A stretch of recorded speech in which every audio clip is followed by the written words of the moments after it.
This is BRICS Global Television Network's weekly news roundup. We begin with the headlines. South Africa welcomes Chinese hospital ship to Cape Town to provide free medical care for a week. Ethiopia's mega dam doubles electricity output.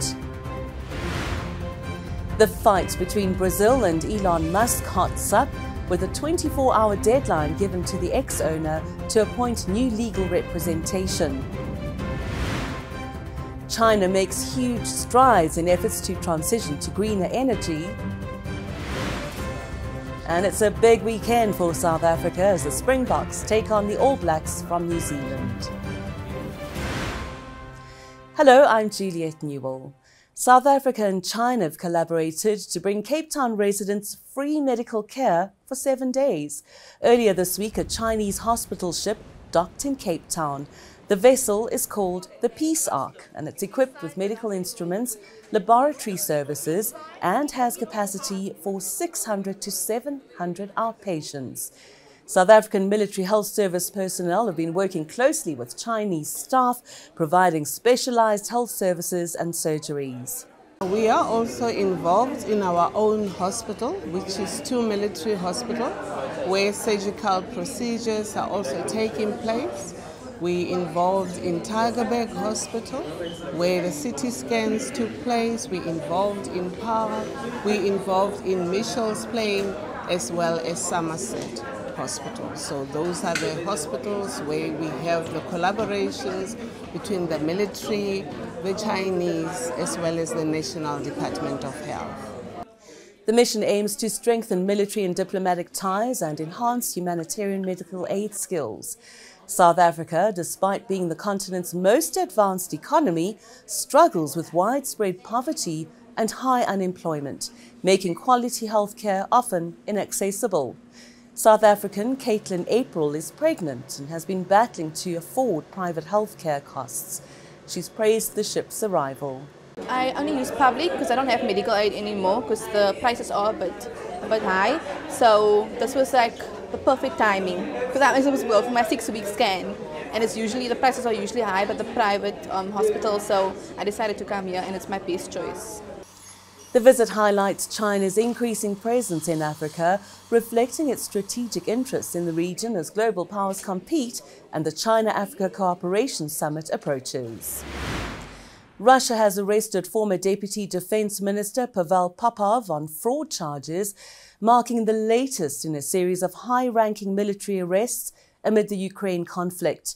Popov, who oversaw the construction of the Patriot Park, a project praised by the Kremlin, stands accused of embezzling funds and demanding unpaid work for his personal residences from companies linked to the park.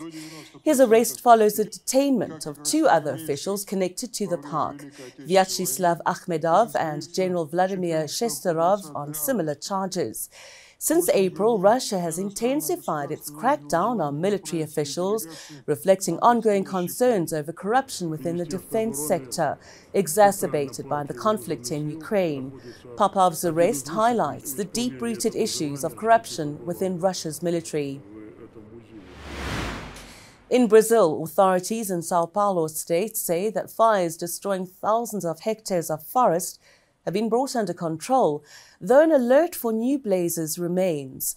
Since last week, around 2,700 fires affected more than 40 municipalities, burning over 20,000 hectares. There are reportedly no active fires, but firefighters and soldiers continue to monitor the area to prevent new outbreaks during the dry weather conditions. São Paulo has faced its worst August for fires in decades, with over 3,480 incidents, doubling the total for 2023. The Amazon also suffers from a record number of blazes, with climate change worsening conditions. Many fires are set illegally to clear land for agriculture. Ethiopia has more than doubled electricity production from its Grand Ethiopian Renaissance Dam, the GERD, on the Blue Nile, following the activation of 2 additional turbines. The GERD now generates 1,550 megawatts, more than doubling the initial output of 750. The dam, which has been a source of tension with Egypt and Sudan, has completed its construction phase and is now fully operational. The new turbines, each producing 400 megawatts, join the existing turbines, generating 375 megawatts each. Ethiopia began generating electricity at the dam in February 2022 and expects it to ultimately produce over 5,000 megawatts. While Ethiopia views the grid as crucial for its development and electrification, Egypt and Sudan remain concerned about the dam's impact on their access to Nile waters due to the lack of a three-way agreement. In China, top White House aide Jake Sullivan and senior Chinese military official Zhang Youqia have held meetings in Beijing. Sullivan, the first U.S. national security advisor to visit China since 2016, met Zhang and stressed the need for stability in the Taiwan Strait and freedom of navigation in the South China Sea. Zhang warned against U.S.-Taiwan collusion and labeled Taiwan's status as a red line in U.S.-China relations. Both sides agreed to future calls between their military commanders. Sullivan also voiced concerns over China's support for Russia and the potential for cyber miscalculations. The talks followed previous discussions with Foreign Minister Wang Yi, where disputes over maritime and Taiwan issues were also addressed. Monsoon rains and floods in Gujarat, India, have claimed at least 28 lives over the past 3 days. Officials reported drownings and deaths from collapsing houses and falling trees. Rivers have overflowed, forcing over 30,000 people to evacuate their homes. The state government noted 13 drowning deaths and the rest attributed to structural collapses. Some reports indicate up to 35 fatalities. Disaster and army teams have rescued 1,856 people, particularly in the severely affected city of Vadodara. The floods have disrupted electricity in about 1,000 villages. Images show rescuers using boats and tyres to reach stranded residents. While heavy rains are common, experts link increased extremes to climate change. Last week, Tripura in the northeast faced similar devastation, and floods in neighbouring Bangladesh have killed at least 40 people. In Kolkata, India, police have used tear gas and water cannons to disperse thousands of protesters this week, demanding justice for a doctor who was raped and murdered earlier this month. The 31-year-old's bloodied body was discovered at a state hospital, sparking national outrage over violence against women. Protesters marched to a government building calling for the resignation of West Bengal Chief Minister Mamata Banerjee. The demonstrations turned violent as police clashed with the crowd, arresting over 100 people for alleged violence. Protests, initially peaceful, have evolved into political rallies, with tensions between the ruling Trinamool Congress and opposition Bharatiya Janata Party. The murder, occurring during a 36-hour shift, has drawn comparisons to the 2012 Delhi gang rape and highlights the pervasive issue of sexual violence in India, where nearly 90 rapes are reported every day. Coming up, BRICS Plus Business News.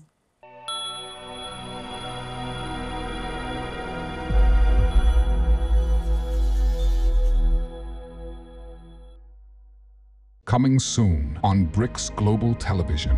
I remember being in the stadium, going into the stadium, and there were kids outside asking for our autograph and things like that. And they really believed that we were these superhuman characters, that we just used the wheelchair to get around, hidden superpowers kind of thing.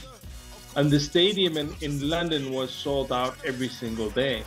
I mean, for that, it I think was both for the athlete and for people around the world said, you know, this is actually something worth watching. This is something, you know, that's worthwhile. We can take note of it.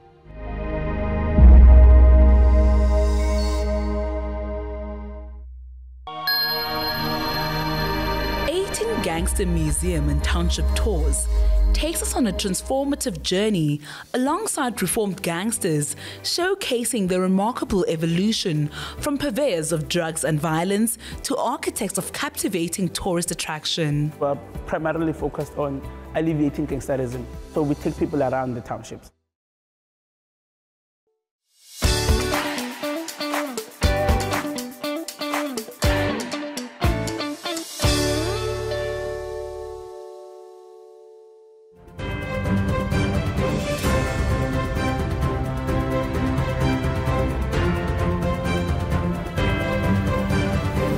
We begin in China, where electric vehicle giant BYD has reported a 24.4% increase in net profit for the first half of 2024, reaching $1.91 billion, up from $1.54 billion last year.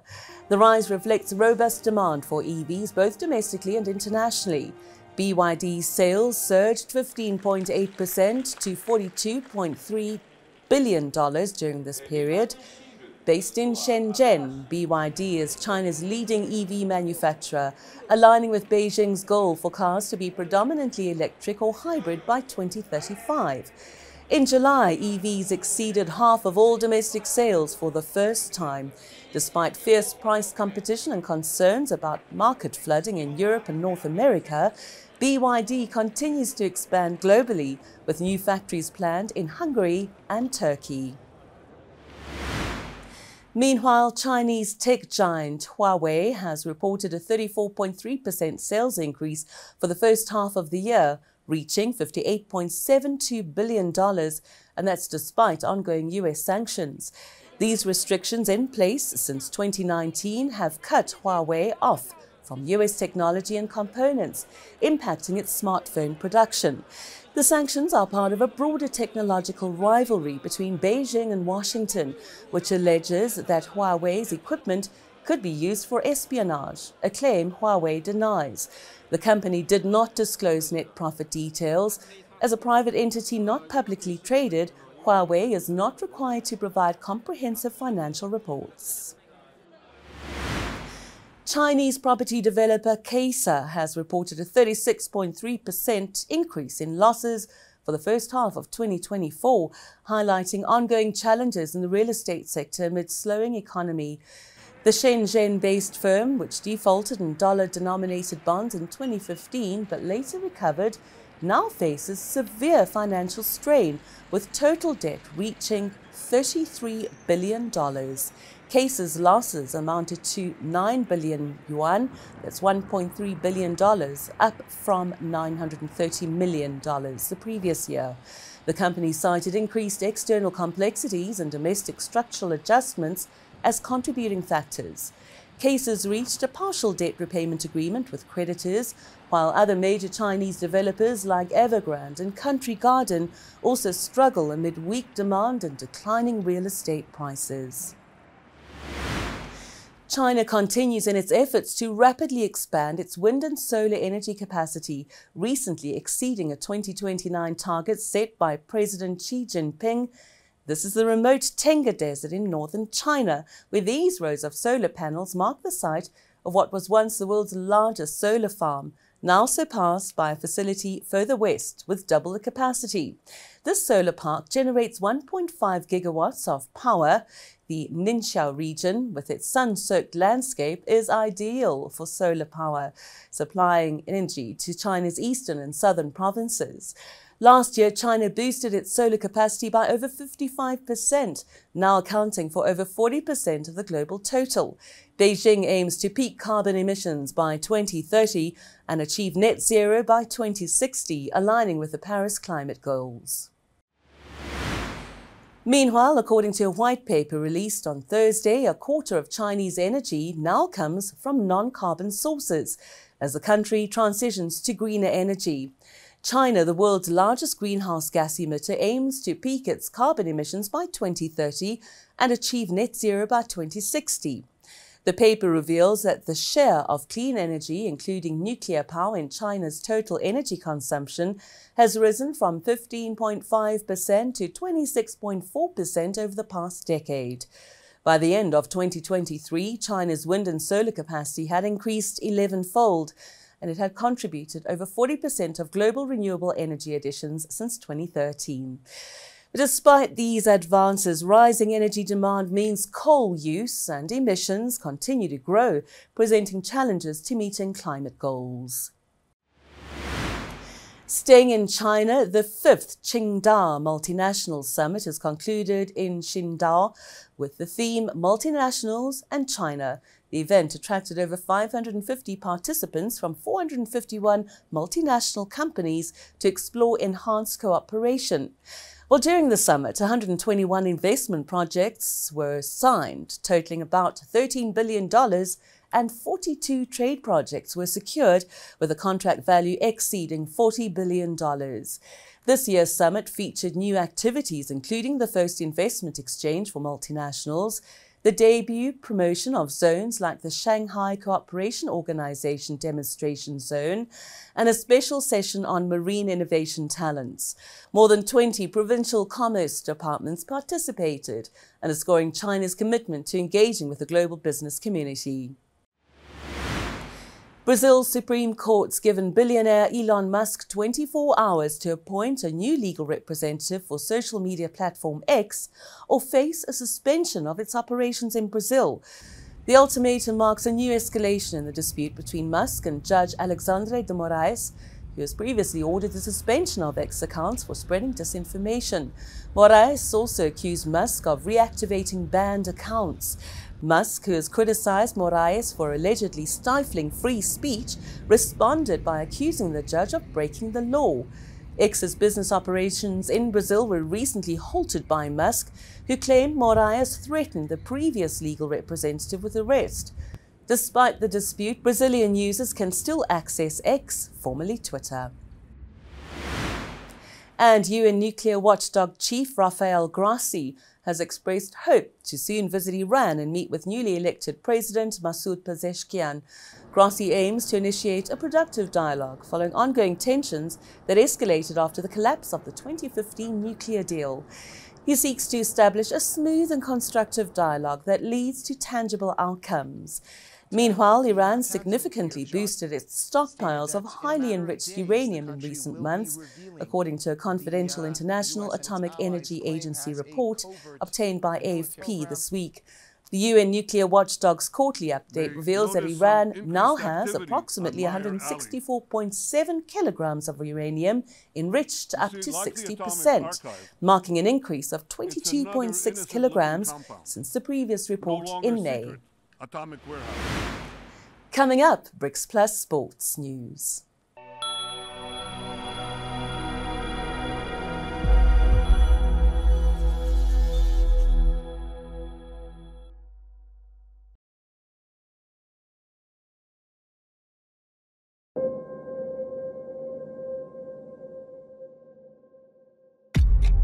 Every white cross represents a farmer who has been murdered.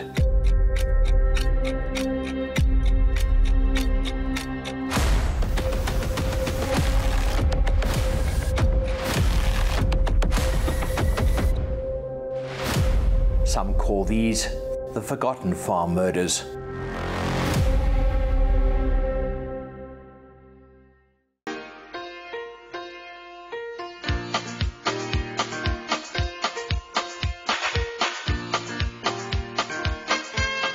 South African townships have had a significant influence on the sound of music. Townships, which were racially segregated areas during apartheid, were hubs of creativity and cultural expression. You know, I wrote a simple love song which was called You're So Good To Me, and it suddenly became this enormous hit on Ukhozi FM, which is a Zulu vernacular station. There were state-owned stations in those days. Radio Zulu played isiZulu, Radio Xhosa played isiXhosa. This is how the state divided us. You know, what we heard was divided. Strangely, you know, what I do is not about me. It doesn't belong to me. And the upon control for it. So if it serves the interests of those who are all over the world, that would be my gift. The rest. Radio DJs have historically played a significant role in shaping the music industry and the sound of popular music. I think bubblegum really found its footing and stuck to the ears of listeners in the 80s.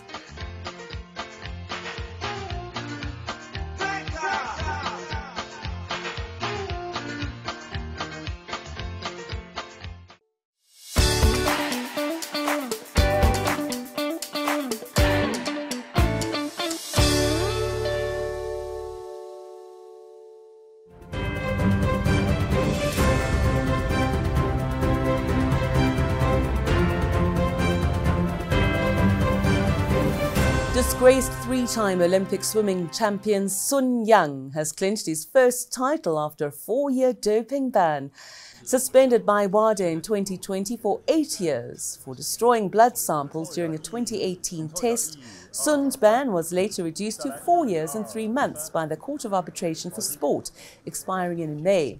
This timing prevented his participation in the Paris Olympics. Sun made a comeback at the Chinese National Summer Swimming Championships, winning gold in the 400-meter freestyle with a time of 3:49.58, significantly lower than his Olympic record of 3:40.14. Sun admitted to feeling rusty, needing more competition. His return follows scrutiny of Chinese swimmers over doping allegations. Saudi Arabia's Public Investment Fund, the PIF, has partnered with CONCACAF, North American football's governing body, to support the development of men's, women's and youth competitions. Announced on Thursday, this deal aligns with CONCACAF's preparations for the 2026 World Cup, co-hosted by the US, Mexico and Canada. The investment aims to enhance football across CONCACAF's 41 federations and increase youth championships. PIF, known for its global sports investments, including LIV Golf and tennis, seeks to boost football growth in the region. Despite the positive impacts, Saudi Arabia's increasing sports involvement has faced criticism, with concerns about its human rights record. Tennis stars Martina Navratilova and Chris Evert have previously criticized such decisions. And it's a big weekend for South Africa's Springbok rugby team as they face off against New Zealand's All Blacks in Johannesburg on Saturday. BTTN sports correspondent Ben Ricotso has more. It was at this stadium on the 24th of June 1995 when the Springboks defeated the All Blacks, New Zealand, by 15 points to 12, with Joel Stronsky scoring a drop goal in the extra time to win the match. Nelson Mandela, the president of South Africa at the time, wearing a Springbok rugby shirt and a cap, presented the Webb Ellis Cup to the South African captain, Francois Pienaar. The World Cup was the first major sporting event to take place in South Africa following the end of apartheid. It is now back to the future for the Springboks and the All Blacks, and the boys from the land of the long cloud are back in town. The elephant in the room, though, ahead of the game against the Boks, is the sudden departure of the All Blacks assistant coach Leon MacDonald. MacDonald has quit his job after falling out over tactics with the head coach Scott Robertson.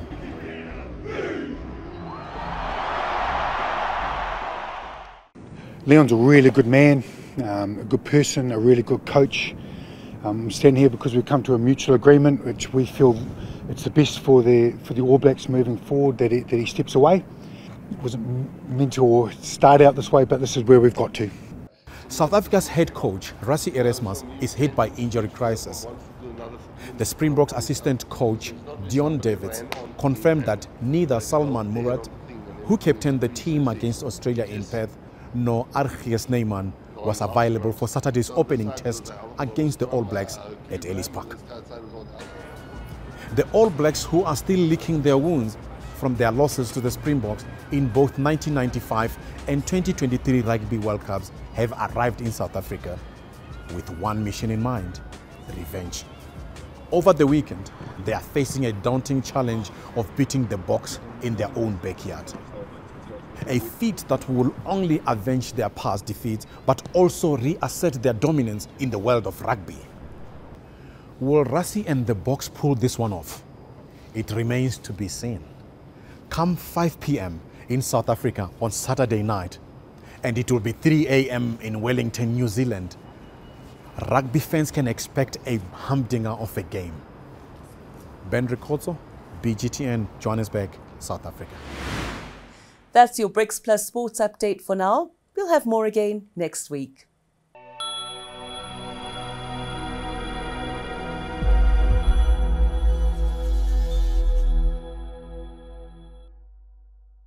Well, here we have it. Time to turn things around. You caught the taxi and watched the money drain out of your account. Now we're going to pay you if you are lucky enough to catch our taxi. Small problem. You've got to know a few things about bricks. No, not the stuff you build your house with. Welcome to the Bricks on Wheels show.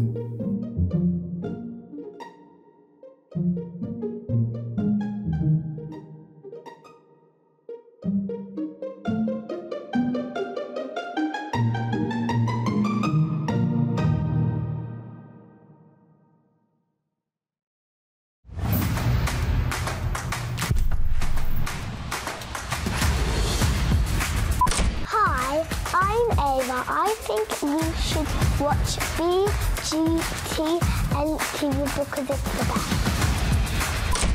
I'm glad you didn't knock that over. I'm Ava. I think, no. Hi, it's the best. Because it's the best. Because it's the best. Because it's the best. How do you argue with that? Bricks Global Television, it is the best.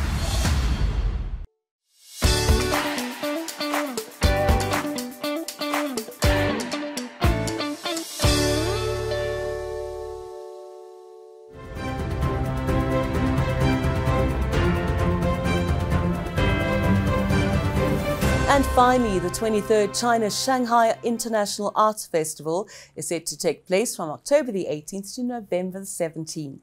The festival is an annual cultural event and is one of the largest and most significant arts festivals in China. It features a diverse range of performances and artistic exhibitions. The event aims to promote cultural exchange and showcase a variety of international and domestic arts, including music, dance, theatre, and visual arts. This year's festival will feature approximately 250 programs and over 700 performances. The Shanghai Theatre's dance drama, Azure After the Rain, which tells the story of Song Dynasty poetess Li Qingzhao, will open the festival at Shanghai Culture Square.